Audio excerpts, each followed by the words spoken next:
that it's important to maintain positive feelings between co-conspirators. If you're a co-conspirator with someone in a crime, you want to keep positive relationship with that person. Will you agree with that? I'm not a co-conspirator with her. Okay, I'm saying in general. Can you agree in general that co-conspirators in a crime want to stay friendly with each other? I'm not a co-conspirator with her.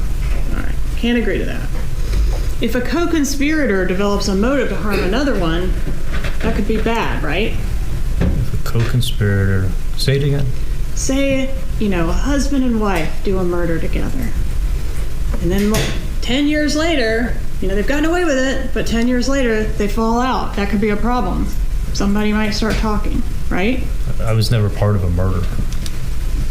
Were these gifts, these things that you provided to Catherine Magbanua and her mother and Sigfredo Garcia payment for the murder? Okay, I never got Sigfredo a gift in my life. The guy absolutely hates me. He wants to kill me. He stalked me. He extorted me. That was being completely sarcastic, and sometimes I make some bad jokes, but that's, even when I wrote he wanted to take me deep sea fishing, I knew he wanted to kill me. You have that text too. I didn't think we were going deep sea fishing. On April 6th of 2015, did you receive a text from Catherine Magbanua that reads, "Next time, don't be such a dick to someone who has done something for you"? Yeah, she's protecting me, and she's mad at me over something. Are these gifts what it took to secure her silence for so long? No, absolutely not. I was never trying to get her silence. I was hoping she'd tell the truth. All right, Chase, what do you got? All right, so her questions about co-conspirators in a crime was pretty damn good. Getting a witness to agree to generalities is a great way to make it look to the jury that you're finding some common ground, and also lead someone into what's called a logic trap. So when a jury hears something, they hear it, even if it's disagreed with or stricken from the record and the judge tells them to forget it, which makes them even more likely to remember it later. The questioning the prosecutor is doing here is called a generalization question. So this is step one of something that we call a logic trap. And I think there's a way she could have worded it a little more vaguely at the beginning, though. Instead of criminal, she could have just said, let me just rephrase it. Would you agree that if people are working together for any purpose, that it would be best if they get along? Would you at least agree to that? And then establish common ground on that, then move into the next thing, and then make him look like an a-hole for not agreeing with you on the second, and he looks more guilty because you established that common ground first. So here's what most people get mixed up when it comes to these situations. They think that these logic traps are something that you can only do to the witness. And these are actually something you can do to a jury when the jury is not even realizing it. So even though Charlie denies being a co-conspirator here, just the discussion of this concept in the context of the witness's relationship with other parties involved or whatever is subconsciously influencing the jury, just connecting them like braces. And the jury might start associating the witness with the concept of co-conspirators, especially if they agree. You're getting the jury also to agree with a general premise that Georgia is putting out there. Georgia is the prosecution attorney who's speaking here in this video here. And with the other question she uses, the trap here is that Charlie is put in a position where any agreement with a general premise would be the same as engagement with the hypothetical scenario, which kind of implies their guilt by association in the subconscious of the jury. So denial, on the other hand, can start to seem defensive and unconvincing, especially if the jury's already been swayed by the hypothetical argument. So you win a hypothetical argument, everything else starts to seem stupid to a jury. That's why it's important to start small with a lot of these things. I went really long on that one. Greg, what do you got? Yeah, exactly what you said in the beginning. Once you said it, it's out there. So if I say, even if you say something outlandish and then strike it in the record, it doesn't matter if you've heard it. And to your point, activity around something is important. You remember arguments better than you remember most anything in your life for that very reason. This is a really good one for two reasons to me. Number one is he comes across pretty together. Nope, I was not a co-conspirator. Nope, I was not a co-conspirator both times. Still planted there. And this is a great example. I think I told you in the very beginning about what parts of your body language are doing. Those three pieces that are trying to communicate what you're saying. And she's trying to persuade somebody. Look at that forehead up. Request for approval like all crazy. Her illustrators and regulators and all that are conveying her message that she's trying to get across. Her brow is up and her thumbs are out as she slows down and she's trying to navigate the language, and she's word fishing, trying to get exactly what she wants. So her body language is giving her away in a way his is not. When he does come back and starts to talk and he starts to answer, she starts to touch the back of her neck. I think it's adapting, or she's got an itchy neck because we're going to see it coming up a lot. Her neck must really be itching. I think that's an adapter for her to release nervous energy. And when he starts talking, he does downward tone. He's telling about the Sigfredo guy, and it's good on his part. It comes across as, look, that's not what happened. And the sides of his mouth pull back as he condemns when he says, absolutely not. I think this looks good for him. And for her, it looks like her trying to convince people of something. Pay attention when somebody's doing that to you, because it could be for a good purpose or it could be for a bad purpose when somebody's trying to convince. But as they navigate, we're back to the same thing she did earlier. Scott, what do you got? Right. I agree with you about the hair thing in the back of her neck. I think she's adapting there, because quite often you'll see women will lift. One quick note. I should have said this. What is an adapter while you're talking about where lifting? Oh, okay.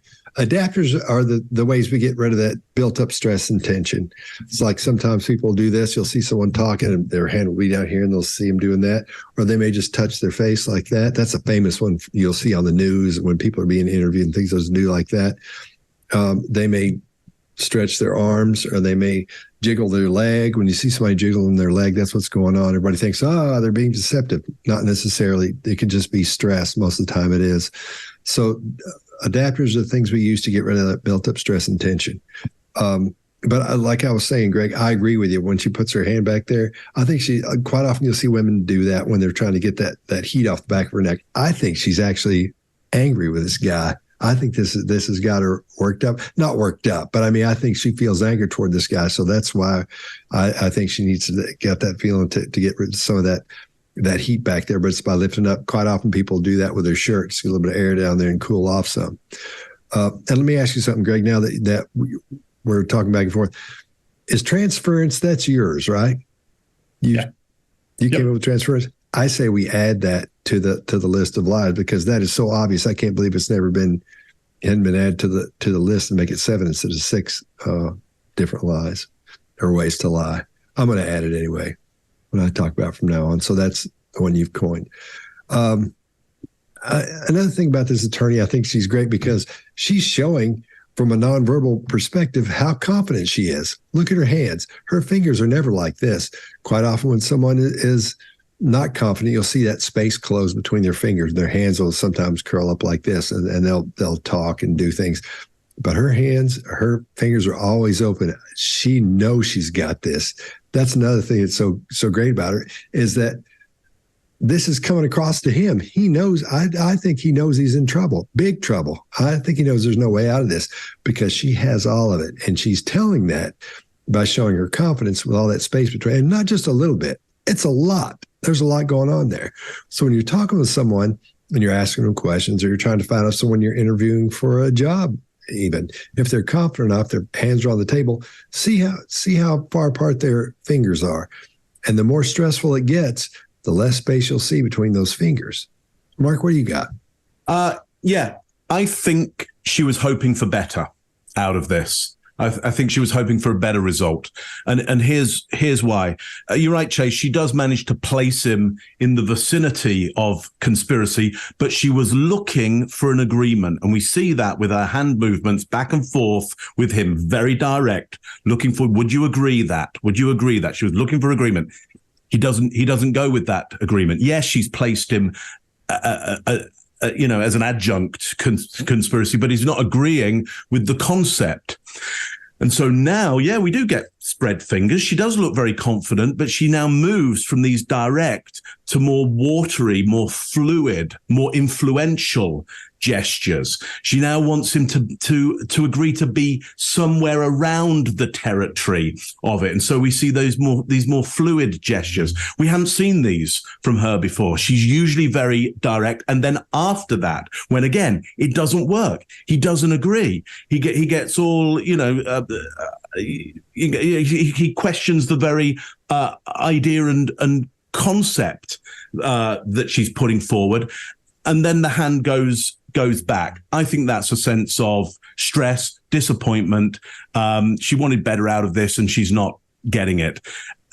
And he's, potentially at his most confident, because though he looks, a bit of a pain because he's questioning the concepts of it. And you're right, most people in the audience of this aren't used to somebody questioning the very concept that you have. It's a little too erudite, but he probably feels very confident about it. She'll be able to see that. She'll know what she was trying to get and she didn't get it. And for me, that's our best conflict that comes up in this, because it'll maybe go downhill after that for him. One of those tape replays. That it's important to maintain positive feelings between co-conspirators. If you're a co-conspirator with someone in a crime, you want to keep positive relationship with that person. Will you agree with that? I'm not a co-conspirator with her. Okay, I'm saying in general. Can you agree in general that co-conspirators in a crime want to stay friendly with each other? I'm not a co-conspirator with her. All right, can't agree to that. If a co-conspirator develops a motive to harm another one, that could be bad, right? If a co-conspirator, say it again. Say, a husband and wife do a murder together. And then 10 years later, they've gotten away with it, but 10 years later, they fall out. That could be a problem. Somebody might start talking, right? I was never part of a murder. Were these gifts, these things that you provided to Catherine Magbanua and her mother and Sigfredo Garcia payment for the murder? Okay, I never got Sigfredo a gift in my life. The guy absolutely hates me. He wants to kill me. He stalked me. He extorted me. That was being completely sarcastic, and sometimes I make some bad jokes, but that's, even when I wrote he wanted to take me deep sea fishing, I knew he wanted to kill me. You have that text too. I didn't think we were going deep sea fishing. On April 6th of 2015, did you receive a text from Catherine Magbanua that reads, "Next time, don't be such a dick to someone who has done something for you"? Yeah, she's protecting me, and she's mad at me over something. Are these gifts what it took to secure her silence for so long? No, absolutely not. I was never trying to get her silence. I was hoping she'd tell the truth. If you like this video, get the full body language breakdown and analysis on our main channel by clicking this video right here.